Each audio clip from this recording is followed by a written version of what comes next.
peoples. I read a lot of books in January. This much to be exact.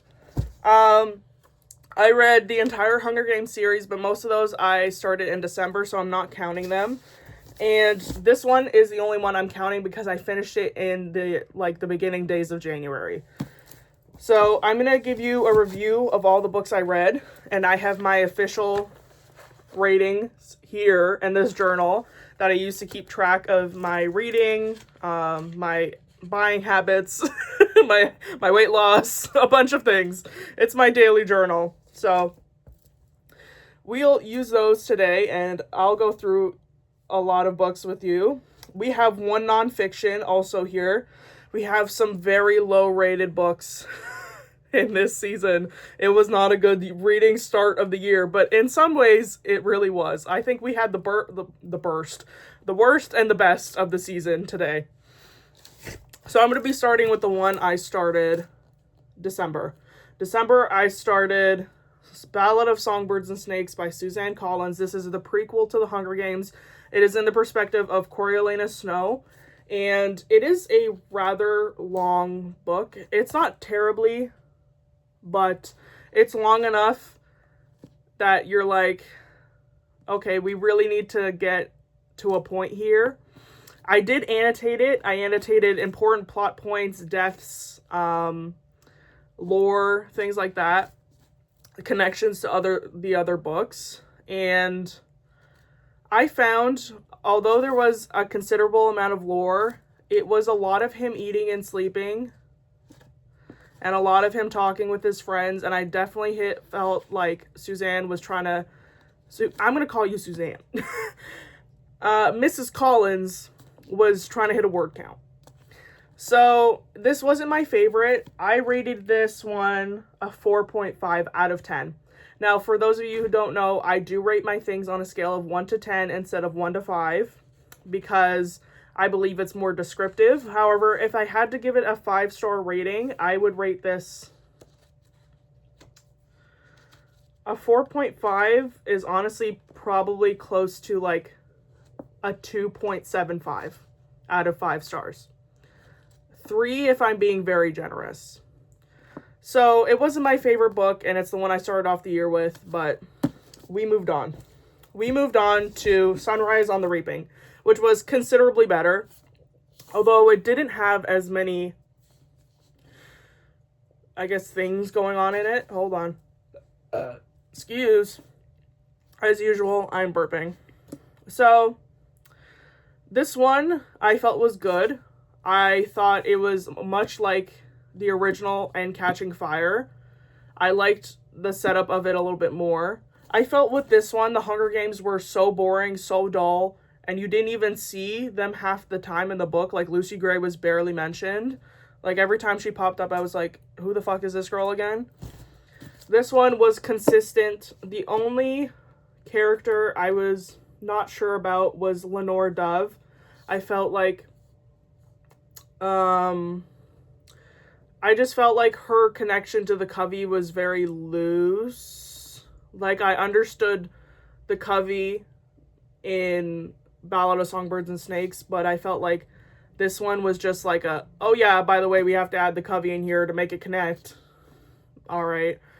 At least that's my opinion of it. I didn't like some of the happenings at the end. If you want to know my full review of this book, then go to my Hunger Games review, because I did a review of all the books in the Hunger Games so far. Hopefully she writes more, because I will be reading them. Anyways, I thought this book was fairly interesting. It is kind of cameo city, like everybody and their mother that you know from the Hunger Games is in this book. But it wasn't bad. And so I gave it a 7 out of 10. Next. I'm trying to go in order of how I read these books. So the next one I read was a nonfiction book. It's called The Smoke Gets in Your Eyes by Caitlin Doughty. I highly recommend looking at Caitlin Doughty's YouTube,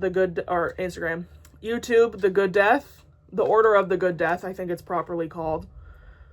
She's a mortician. She speaks on death, dying, and in this book specifically, her experiences in the crematory, and it is so riveting and moving as someone who has experienced grief. Like, I don't remember half of this book, but that's because every time I was reading, I was transported somehow into my own memories of my own grief, and it really did a number on me. I think knowledge on death and dying makes us more comfortable about it, and I think the way that she speaks on it makes it really powerful. My review, excuse me, sir. My review of this book, let me see. Where is she?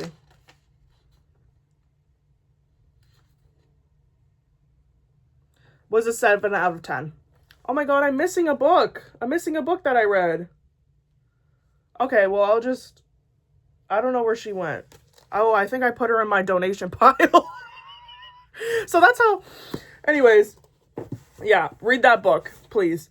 The next book I read, I have where? In my donation pile, because it was so bad, I don't want to talk about it, is Wicked. Wicked by Gregory Maguire. I already gave my review of this, so if you want to, you can see that. It is nothing like the musical, it is nothing like the movies, and I didn't expect it to be, but I also expected it to be more. I gave this a 3 out of 10. I would not read. Again, I would not suggest this to anybody who is interested in the franchise. That's just my opinion. If you love it, you love it. But I didn't think it was nearly political enough. I didn't think the plot was good enough. I think it was way too long in random places. The pacing was weird. And yeah. The next book I read, I'm trying to remember. I think it was Throne of Glass. Thank God I read Throne of Glass after reading Wicked. I gave Throne of Glass a 9 out of 10. And it would have been a 10 out of 10 if only I didn't dislike Dorian as much as I did. Dorian is the male main character, and I just find, not that I dislike him, but I don't find him and Selena's romance to be all that much. I don't feel like they're convincing. Sorry, my little son likes to peruse around me whenever I'm making videos. And yeah, that's the only thing I had wrong with this book. I hope that it gets better in the other books, that the romance is a little bit more convincing. I think it's a love triangle, so I just like the other guy more, and I feel like they're trying to push Dorian, but I like Cal. So I think that's how you say his name. His name is spelled Chaol. I call him Cal. So, or Cal. Cal. Cole? I don't know. I wouldn't have guessed. That's just how I say it in my head. This was an amazing book. I have 3 other books in this series now, and I cannot wait to read them because it was just so gripping. It's a very simple read. It's not hard to read. It's just an easy YA book, and I like that. Sometimes I just need an easy YA book in my life. The next one that I read, see, when I say this month was filled with the best and worst, you thought it could get worse than Wicked? Yes, it can. Yes, it can. It can get worse. I DNF'd this at 75%. I gave this a 1 out of 10. A 1 out of 10. At no point, only in the first 100 pages, was I merely interested in the characters. For the rest of the book, I didn't give a single shite what happened to them, what was going on. I gave my review of this on my TikTok. That's also called Jubadoobie. If you wish to see that, go see that. I do not recommend this book to literally anybody. If you are thinking of this book, put your money down. Put your money down. I will give this book away. Probably to my friends who want to read it. This book is popular for no reason. The writing is good. It is so good that I almost feel guilty about saying this book is bad. The writing is good. She's a good, talented author who has no idea how to do plot, characters, or interesting things. This book is a dark fantasy, and the only interesting thing that ever happened in this book was an assault scene. That is what I have to say about this. I will get in deep waters because a lot of people fucking love that book. And that is okay. If you like that book, that is okay. I strongly disagree with you. Books and feelings are subjective, and that's like reading is subjective. So if you really want to go for that book, go for it. But I think it's a lot of money. I would rather you get it from a library. And also be aware of the trigger warnings. I was aware. I still didn't like what happened in the book. After that, I needed something actually good to read. So after picking my TBR, I read Margaret Atwood's The Testaments. I've already read The Handmaid's Tale. This one was pretty good. I gave this, where did it go? Hello? Where did you go? The Testaments. It's somewhere in here. I gave this an 8 out of 10. It was pretty good. At some points, it was a little bit, I don't want to say boring, but just not much was happening. But it was pretty good.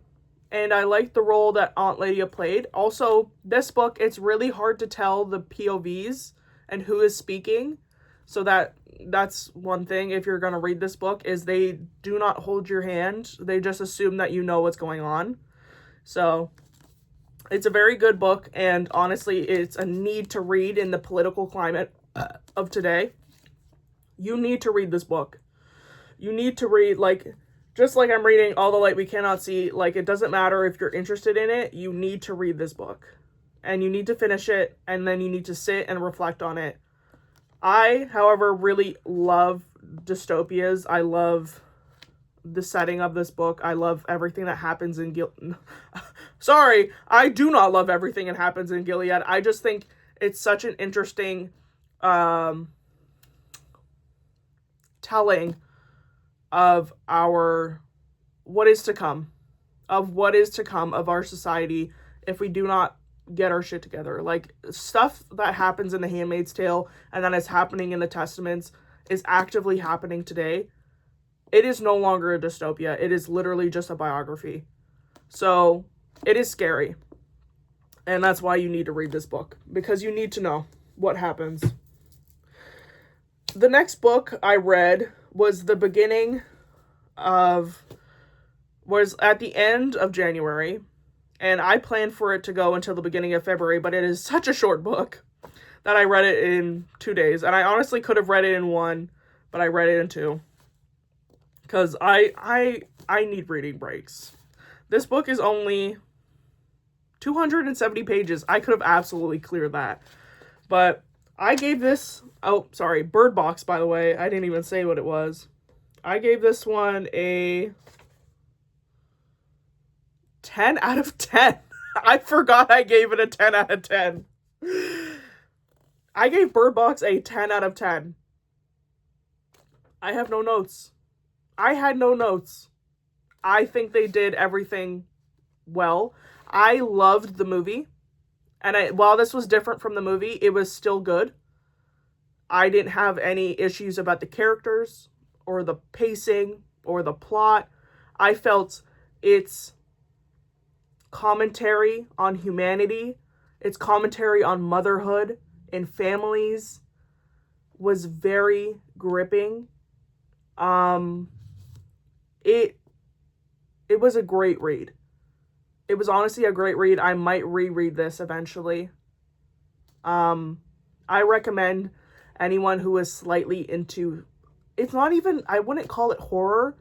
I would call it maybe thriller. Or not even that. It's just a little bit scary at times. It's not horror. It's just a little bit scary. And it was such a gripping read. I literally couldn't put it down. I read this mostly in one night. And then I just continued it another night. Honestly, I highly recommend this. This is my first 10 out of 10 book for the year. If you're not counting Throne of Glass, because honestly, that was a 10 out of 10 book. It's just, there was like one thing. There was like one thing. It's like me giving a 98%. You know, it's basically 100, but not quite. And then the last book of January that I read, The Duke and I, Bridgerton.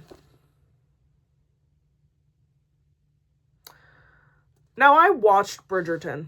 I am continuing to watch Bridgerton. I know what happens. And honestly, I should have been more prepared for how much I hated these two. Because I didn't like the first season, so I don't know why I thought I was going to like the first book. I hated these two. I hated Simon. Daphne was okay until she became a rapist. And I'm saying that very strongly. She became a rapist. You can disagree with me. I don't care. Their romance was so problematic that it became hard to vouch for them. And there was only really one good smutty scene in the entirety of this. I read this, I think, in one day because I wanted to just get it over with. And honestly, I think I love this setting of Bridgerton. I think it's so interesting. I like the concepts. It's just sometimes it's a little much. And I think a lot of other people have said that the Bridgerton men are not only problematic, but a little bit hard to love. Like, they're very complicated creatures. But I think Simon actually wasn't that bad. I think it was mostly Daphne. But then it was them just bickering about not being able to have kids the entire time that really... I just wanted to read a romance. I didn't want to hear about this couple almost divorcing and then her raping him. While he was intoxicated, by the way. So, heavy on the word rape. And... yeah. It was very problematic. It was, I think, just because I like the Bridgerton franchise, I gave it an okay rating. I rated this a 4.5. So I rated this the same as The Ballad of Songbirds and Snakes. Because it wasn't bad, but it wasn't good. So I will not be reading the rest of the series, however, I will continue the show. Anyways, those are my ratings for everything I read in January. I will be doing this every month until December, where I will just do one big rating thing. And then, yeah. Hope you enjoyed this, and I'll see you next time. Bye, peoples.